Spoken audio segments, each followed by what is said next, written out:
Hey, welcome back to another episode of CX Riot Radio, where we talk about customer experience and, stuff still in a hyper caffeinated state. I'm David, I'm the caffeinated CXO, and I'm the host of CX Riot Radio. Yeah. So, before we begin, if you'd be so kind, go ahead and like, comment, subscribe, and share the show so we can make the show grow. Down below on the Linktree link, there is merch and books.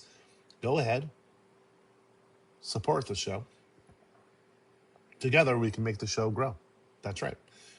So, today's episode is going to be about, hey, you guessed it, customer experience. It's the first episode of 2026. 2025 is dead. It has been buried. It is behind us. I'm not saying things that happen in 2025 won't matter in 2026. That would be stupid. But it is a new year. Did you make a New Year's resolution? Let me know. Yeah. So let's just get into the episode, all right? So, you ever notice how at most companies, the phrase customer experience gets dumped on one department or another? Like, it's the call center's job, or it's marketing's job, or it's the front line's job, as if the rest of the company gets a hall pass. Accounting? Nah, couldn't be them. Payroll? Nope. Warehouse, back office, IT, leadership. None of them are customer experience, right? Well, you'd be wrong if you thought that. So today we're going to be talking about Group CX.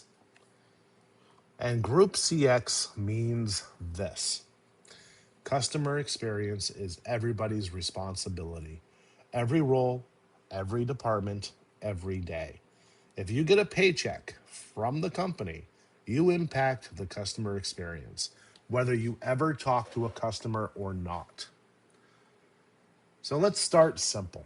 In the trades and the home services industry, and probably in your industry too, if you're outside of it, customer experience is not a department. To put it in a very cliche way, it's a bloodstream. It flows through the phones, the dispatch board, the trucks, the marketing, the policies, the software, the attitude, the leadership, the culture. CX isn't something you announce. It's how your company feels to do business with. And every single person impacts that feeling. Every role either reduces friction or adds friction, adds trust or erodes it, makes things easier or makes things harder. There's no neutral in this. So let's talk some examples here. So, first one we're going to start with is the most obvious one, the no shit Sherlock one, and that's the CSRs, the customer service representatives. They are, as you know, the first impression your customer gets of your business. It's the first thing that the customers actually pay attention to. So, tone, clarity, calm, confidence, they shape whether the customer feels safe enough to give your company a chance. So, yeah, we all know huge CX role, pinnacle CX right there. All right. So up next is the dispatch, right? So dispatcher energy equals technician energy.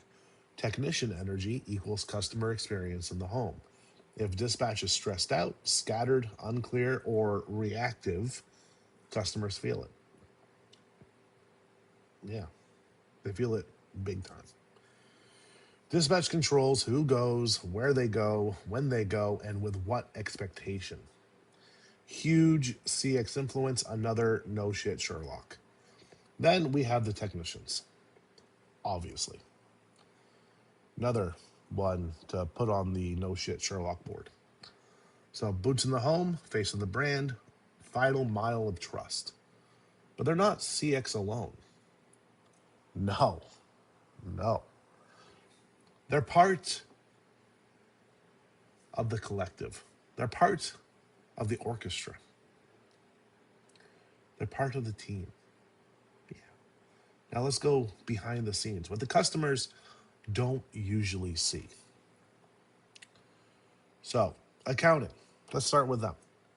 You ever had a company screw up your bill or double charge you or send something confusing or act annoyed when you ask for clarity?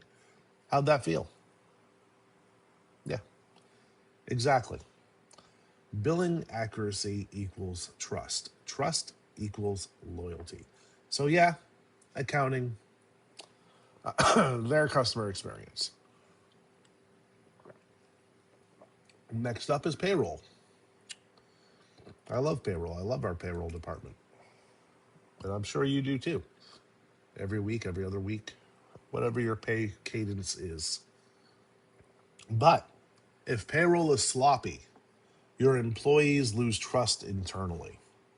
Low trust cultures, they don't deliver high trust service. Your team can't pour into customers when they don't feel supported themselves. So, yes, payroll is customer experience. Warehouse and inventory. You ever had a technician show up with missing parts or customer delayed, tech frustrated, dispatch juggling, CSR apologizing, reschedule required, day blown to shit? That started in the warehouse, nowhere else. So, yeah, warehouse is customer experience. IT. Hi. Hi. I have a soft spot in my heart for you.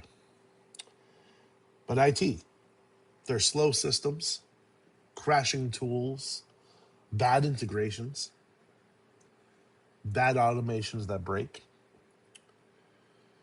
You want to watch customer patience evaporate? Tell them, sorry, the system is slow today. The customer doesn't think, oh, IT is just having latency issues. It is what it is. They think this company doesn't have their act together. So, IT is customer experience. Leadership. Let's talk about leadership. Tone flows downhill. If leaders panic, teams panic. If leaders blame, teams deflect. If leaders hide, teams disengage. Customers feel it every time. So, yeah, leadership is obviously customer experience. So, let's talk about the janitor. And I mean that literally and symbolically, okay? So, if a customer walks into your shop and the bathroom is disgusting, experience damaged. If a tech walks into the break room every day and is filthy and neglected, it sends a message about standards. Standards shape pride. Pride shapes performance. Performance shapes customer experience. So even the quote unquote smallest role, customer experience, everywhere, always. So customer experience, as you've probably gathered by now, or maybe you came in with the preconceived notion, but customer experience is not a department. It's not something you outsource to marketing, call center, brand, automation, AI. No. CX is how your company treats humans inside and outside. And that's everyone's job, or it's no one's job. So, this is where some companies go wrong. They say, we're customer first. But internally, people feel ignored, people feel micromanaged, people feel burned out, people feel unsupported, people feel like undercommunicated. And then leadership acts shocked when customers feel the same way. You can't create external warmth with internal coldness. As you guys all know, if you've listened to the show or read any of the books or checked out the blog, that EX equals CX squared. Employee experience sets the ceiling for customer experience. Take care of your people, and they will take care of your customers. Neglect your people, and they'll just survive their shift. Customers can feel the difference immediately.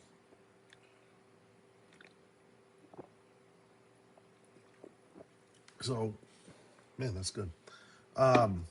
Group CX means nobody gets to say, that's not my problem. If the customer is hurting and you have the ability to help, even indirectly, it's your problem. That doesn't mean chaos. It doesn't mean breaking process. It means you care, you communicate, you collaborate, and you don't pass the fucking buck. High ownership cultures create high trust experiences. Low ownership cultures, they create voicemail forests and ticket numbers. And nobody feels safe or even good in that system. So, why does this matter more in the trades than maybe some other industries? Because in the trades and the home services, we don't sell gadgets. We serve real people in real homes with real problems. You are being invited into their life at a vulnerable moment, so the stakes are high. So when CX is done right, well, hold on.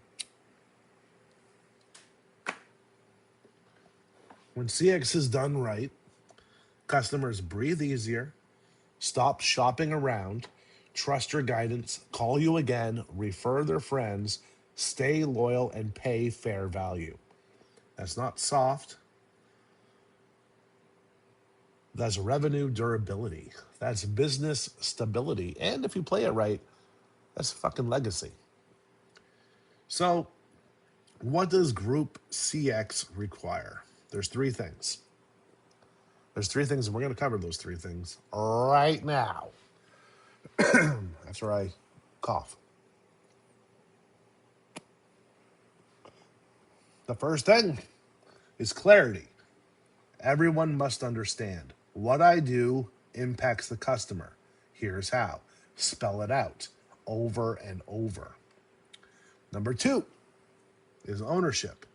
No finger pointing, just how do we solve this together? Number 3, the final one, is respect.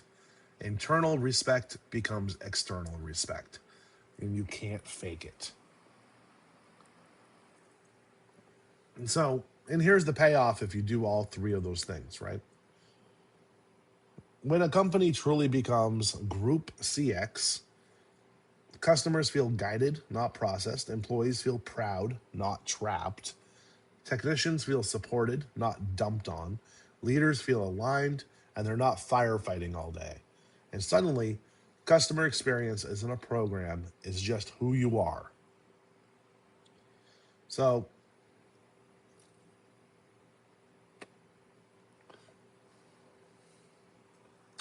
let's wrap this up. If you get paid by the company, you are in customer experience, whether you ever see a customer or not. The question isn't, is customer experience my job? The question is, how seriously do I take the impact I make? Because your fingerprints are on the customer experience, either as friction or as trust. Choose trust. Choose ownership. Choose Group CX and watch what happens. Not just to the numbers, but to the pride in the building. Because when everyone takes responsibility for the customer, the company stops feeling like a machine and starts feeling like a team. I really like that line. I'm really glad I wrote it. The company stops feeling like a machine and starts feeling like a team. And teams win. That was today's CX Riot Radio. I'll see you next time.